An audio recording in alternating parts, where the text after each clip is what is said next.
me, Zikri Kolil, again, and then with another show of It Matters, because everything we talk about here matters to the world, matters to society, matters to the people, planet, animals, plants, you name it. And today, as always, I always try to bring very interesting humans who could just shed not just enlightenment, but a bit about why do they do on what they do, with true compassion, with tremendous passion of pushing the envelope further, for the people they care about or for the environment that they care about. And today we have somebody who literally is on our show all the way from Wow, Philippines, Manila. And without further ado, I would like to invite Myles Delfin all the way from Manila right now, aren't you? Yes. Hello. Very happy to be on the Incitement podcast. Welcome, welcome, welcome, man. Just first of all, I know it's monsoon season in the Philippines. Just let Yes. us know, is everyone fine over there right now? Well, we've had a very rough week so far because the first storm it was pretty mild, but as you've probably seen in the news, we're very prone to flooding. And so what happened was that the mobile towers, the power plants, they were all affected. So we sort of like lost power in some areas, and even the internet connection was very spotty for a while. Oh man. So and then now we have a Category 5 storm, and we've Woo! sort of like lost. Yes, well, Typhoon Kiko, local name in the Philippines, and we've lost contact with our local team in Batanes. Oh, But I'm pretty sure it's just because the electricity and the internet connection is down. right. So I'm hoping that we'll regain contact with them so we can get updates about their situation. Well, I really hope they're doing well. They're away from the madness of Kiko. I mean, last time I was there, there was a storm as well, but it probably was not even Category 5. I just remember being stuck in the traffic for 5 hours for a 2 kilometer distance. Um, but you know, Well, yeah, traffic here is normal, so I'm not sure that's normal outside of Philippines, but as long as you guys get things moving, But yeah, yeah, the reason why we have Miles on the show is to pretty much shed a bit about himself and the work that he does. He founded this amazing organization called BikeScout. I think it's been around for decades. Perhaps you could enlighten us who are here. Most of the audience here are probably from Southeast Asia, parts of Europe. There's a lot of biking enthusiasts out there, but I think there's an extra spin-off of how you're doing with Bike Scout on not just biking around, but biking that matters. So shed yeah, us some light on that, brother. sure. Actually, we've been around for only 8 years, so we're closing in on a decade of existence as Bike Scouts. Bike Scouts, we started in 2013, a day after Typhoon Yolanda made landfall in the Philippines. So we deployed to ground zero, basically, in Tacloban City and then around Leyte Island and Samar as well, where we worked for 4 months. As we call ourselves volunteer bicycle messengers for disaster response. So for 4 months, we provided an alternative means of communication and access to supplies to people who were isolated by Typhoon Yolanda.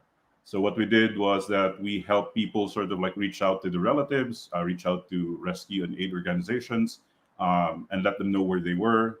And because all of the roads, all of the bridges were closed, and there was no internet, there was no mobile signal, we use our bicycles to transport messages the old way, very old school, and that's how we sort of started. But over the years, over the past 8 years, Bike Scouts has evolved into somewhat like a social platform. We call ourselves a social platform because we've become sort of like a community, a nationwide community in the Philippines, where people serve as a network of support that we all need to respond to local challenges in each of our own communities, especially disasters. Because here in the Philippines, 74% last I checked, of the Filipino population are vulnerable to to disasters every year, and that includes, of course, flooding, earthquake, and of course our favorite typhoons. Yeah, so pretty much that's it. This year we made it to We became a finalist in the Safe Step DTech Awards, which was a very big deal for us because it was the first international competition that we joined. Actually, the very first competition that we joined, and we got to the finals, which was very, very awesome. And then, just by accident, just by sheer luck, we also got into the Facebook Community Accelerator program. And so we're hoping that we can really sort of like scale and level up what we're doing. Um, Bike Scouts serves as a community, basically, as I mentioned, a network of support for people. And this is why we're trying to sort of like grow our community, because the more of us that there are in the Bike Scouts community, the more impact that we can create.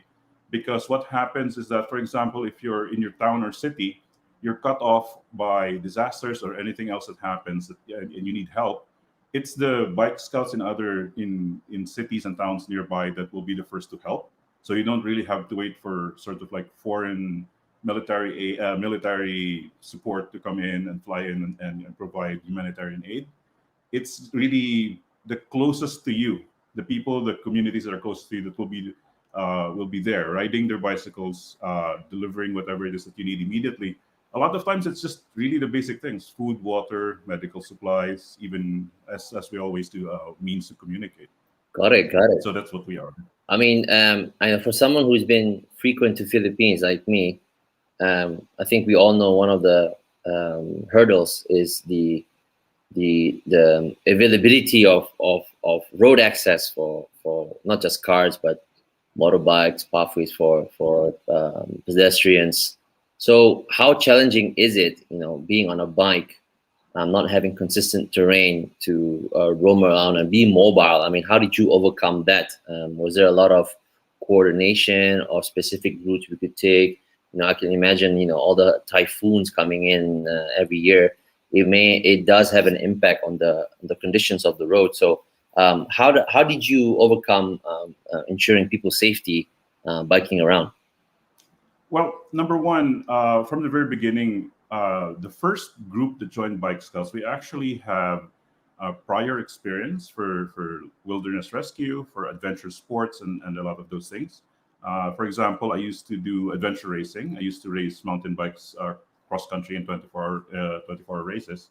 And then I also volunteered for wilderness rescue. So a lot of the people who joined the first batch of Bike Scouts had the same background as I have. But over the years, we realized that we needed to conduct training, even for basic first aid, for basic wilderness survival, and other skills that you would need if you wanted to sort of like help people that are affected by disasters. But the thing is that because of the growth of the Bike Scouts community around the Philippines, most of us are actually community based. So what happens is that, for example, if there's a call for, let's say, there was a storm and we need clothes, we need food, we need medical supplies, most of the members of the Bike Scouts actually help to find those resources, gather them, and find a way to get them to where it can be sent to the people that need them, usually through Bike Scouts deployment teams as well, and in partnership with, for example, here in the Philippines, we work with, of course, with the Philippine Air Force, Philippine Navy, and others.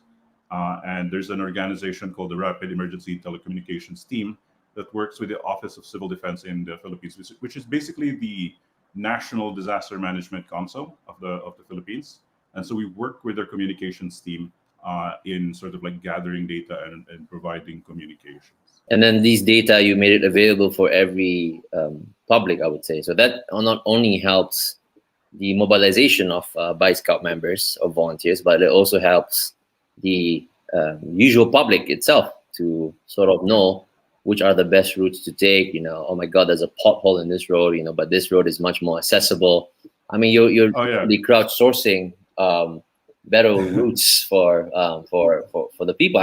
That's a great initiative. I mean, there's a lot of these similar ones where citizens take their own initiative to sort of like cover up potholes. That has happened here in Malaysia and Thailand. They add a bit of love, so they would even plant stuff in it just to make a statement. And I think this is incredibly empowering. If you set the tone, someone else could just pick it up and pay it forward. So has that also been the reason why the community of Bike Scouts has grown all over the Philippines? And is it only in the Philippines? Oh yeah, good questions. Well, before I answer that, actually, here in the Philippines we use a lot of mountain bikes. So that's behind me. This is the mountain bike that I used for the Typhoon Yolanda response actually in 2013. So that's retired because it's been beat up so much. Yeah, but here in the when we started Bike Scouts, we tapped into the cycling community, not just because I love cycling, not just because I'm really into the cycling community, but because if you notice, everyone who rides bicycles, and anyone who's ever been a part of a cycling club, would know that there's a sort of like a natural sense of community among cyclists. It's not necessarily to do good. It's not necessarily to sort of like help people in the aftermath of disasters, but there's a sense of community. People who ride bikes, it's because cycling is I call it a social activity. Even if you ride your bicycle alone all of the time, at some point you will be joining a group. You'll be finding people that you can go with on bike rides, whether it's road or on in the mountains. And to answer your question about coordination, in the beginning, we were really based on Facebook. So we really used social media to get in touch with each other, to coordinate, and to arrange everything.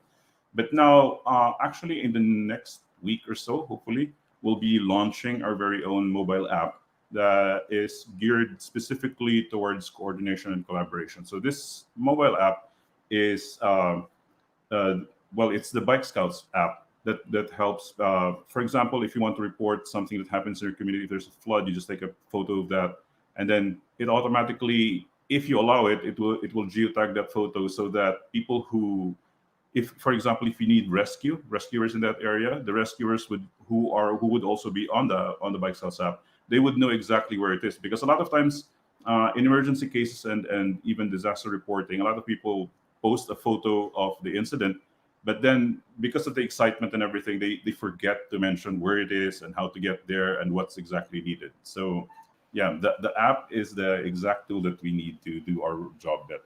Okay, great, great. So what are the? I always ask this question because we're still going through some understanding and a process, if you will, with the whole pandemic situation. And I think a lot of Southeast Asian countries have been quite hardcore about their lockdowns and social distancing. But it has for Malaysia, it's been almost 560 days of enduring semi-lockdown, and now we're only slowly opening up. But in the case for the Philippines, the past 18 months for you guys, what were the challenges to pretty much mobilize your work, because a lot of it is focused on disaster relief or emergency disaster needs. So was it easy for you to still mobilize your entire movement to these places, or were there some pushbacks from regulations and governments? How did you manage to hurdle that down? And I mean, how did that work? And did you go digital or? Yeah, well, I think it's common knowledge because it's all over the news, even abroad. I think here in the Philippines, it has been a challenge being mobile, doing anything, especially humanitarian work and any kind of disaster emergency work, because I think the root of the problem is really the sort of like the confusion, the lack of communication from the people who sort of like create the policy, create the regulations for movement and for everything related to pandemic lockdowns. So what happened was that the national government would declare something, and then we're not really sure, but I think it not all of it is communicated effectively to the people who are sort of like implementing that on the ground. So, for example, we did a lot of deliveries for basic supplies like food, medicine, and other things, because a lot of people sort of like lost their jobs because of the lockdowns. They couldn't get outside of their own community, so all of their jobs were basically gone. So a lot of Filipinos, we sort of like have to keep working so that we can survive on a daily, weekly, monthly basis. And because of the loss of those jobs, then a lot of people sort of like really suffered. and they really really needed support. One offshoot of that was, it's not a bike scouts initiative, but somebody here in the Philippines started a food pantry project, and that was really incredible and awesome. And I think that really shows you the extent of the need, because it really picked up, and people really really needed that kind of support. Humanitarian agencies, the like international NGOs, and even and us as well, we really had a hard time sort of like mobilizing, because of the, you would have checkpoints in a lot of the different corners. Even just outside of your village there would be a checkpoint, and then sometimes they would have different policies, so you don't really know this. So what happened was that what we did was we localized, because we are all over the Philippines anyway. What we did was that, if somebody reported that, okay, this community needs food, for example, we would source that from a partner agency or from donors, and then we would work in some cases we worked with the Philippine Coast Guard, Philippine Navy, and they would be the ones to deliver the supplies to that area, and then that would be picked up by bike scouts and delivered locally. So that's one of the solutions, sort of like makeshift, but we had to adapt, and that's how we became effective. And then a big part of our work during the height of the pandemic here in the Philippines was that we actually worked with Hill Arevalo of UNDP, gathering data about the different pandemic impacts and response being done in different communities around the Philippines. So we were part of the reporting for the UNDP as well. Yeah, and that pretty much sums up of what we've been doing for related to the pandemic since last year. No, I think it's amazing because you pretty much enabled yourself to do more than just mobilizing aid through through the passion of or the hobby of biking. Being a collective to help collect data for the UNDP. That's quite a story for many others to sort of, it doesn't have to be some random agency where they would hire and do the whole collection of data. I think it's well said and well exemplary to get someone who's as reputable as you and mobilize to get the insights needed for any other third party entities who are looking for those. Um, in that sense, like with with BikeScout being more than just a symbol of helping others, what are the big goals now for you? Now seeing that slowly we are sort of recovering, but you have this you have this platform now, it's a BikeScout platform for people who can do more. You're aligned with the UN SDG goals. You have plenty of partners. You're part of the Y Combinator startup setup in the US. There's a lot of alkalites that you can definitely be proud of. So what are the big steps for you guys? I mean, is it going moving outside of the Philippines? Is Philippines enough? Are there more problems that you think there's more for the Philippine population have yet to tackle on? What's the big goal here? Yeah.